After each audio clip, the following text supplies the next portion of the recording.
চামড়া বাজে এখনো পুরোপুরি বুঝে যেতেছে না, কারণ এই ভালো এই খারাপ, ওখানে তো আমার দাম কম থাকে, ওখানে বাড়তি থাকে, এখন এই অবস্থা যেতেছে। এখন পরে বিকালে বুঝে যাবে বাকিটা কেমন যাবে। এখন পর্যন্ত কিরকম দেখছি? এখন পর্যন্ত নিয়ন্ত্রণে আসে না, এখন নিয়ন্ত্রণে দেখা দিবে হলো বিকালে 5টা পরে। নিয়ন্ত্রণ বলতে আসলে কি বোঝাচ্ছে? একটু কম রেটটা নামবো, আপডাউন করবো, এটাই এখন বুঝে যেতেছে না।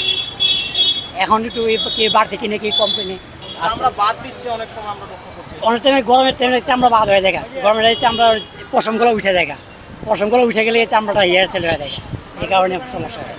গত বছরে যেরকম ছিল গরুর চামড়া প্রায় সেম চলতেছে, আগে থেকে ভালো দামটা। ঠিক আছে, গত 4-5 বছর আগে যেরকম খারাপ ছিল সেরকম না, গত বছরও ভালো গেছে, এই বছরও মোটামুটি ভালো রেট যাচ্ছে। ছাগলের চামড়াটা খুবই অবস্থা অত ভালো না, আগে আমরা যেরকম 60 টাকা 70 টাকা কিনছি এখন ওরকম নাই, কারণ কেমিক্যালের খরচটা অনেক বাড়ছে। এই কারণে আমরা ছাগলের চামড়াটা দেখা যায় গত বছরও অনেকে ভালো দেয়, তারপর আমরা কিনতেছি নিজের কিছু দরকারে 10 টাকা 12 টাকা এরকম। গরুর চামড়া 700 800 900 টাকা এরকম কিনা হয়, সাইজের উপরে ডিপেন্ড করে। ভাই এইগুলো সব হলো সিন্ডিকেট, কারণ হচ্ছে মহল্লার ভিতর যে রেট বলতেছে তার চেয়ে এখানে আসার পরে রিক্সা ভাড়া দিয়ে আসি, কিন্তু তার চেয়ে অনেক কমে রেটে বলে, মানে এটা আমাদের যেটা প্রাপ্য এটা আমরা পাচ্ছি না আর কি। এটা আমাদের উপর একটা ব্যবসায়ী হোক বা সরকারি লোকের হোক, একটা সিন্ডিকেট করে আমাদেরকে এরকমভাবে করতে আছে আর কি। কয় বছর ধরে এমন পরিস্থিতি দেখছেন? আমি তো দেখতেছি মানে বলতে গেলে যেটা মানে এই বর্তমান সরকার আসার পর থেকে আমাদের দেশের চামড়ার মূল্য একেবারে আস্তে আস্তে দিনের দিন একেবারে কমে যাচ্ছে আর কি।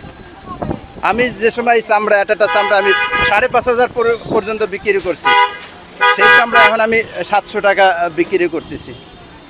যে মালের রেট আছে সেই রেট অনুযায়ী আমাদের যে এতিম গরিব অসহায় যারা আছে তারা যেন সে প্রাপ্যটা পায়, এইটা হলো আমাদের আকাঙ্ক্ষা, এইটা দাবি আর কি। এটা তো সরকার যে ডিক্লেয়ার দেয়, কিন্তু ব্যবসায়ীরা সেটা মানে না, আর ব্যবসায়ীরা সিন্ডিকেট করে যে আছে কিনবে না, এক সময় তো ব্যস্ত হইব, আমরা কি এটা নিয়ে যাব, ওই হিসাব করে দাম বেশি বাড়াইতেছে না, কারণ এটা আমরা আছে 100 স্কোয়ার ফিটের কাছাকাছি প্রায়, হ্যাঁ 2 ফিটে মিলে।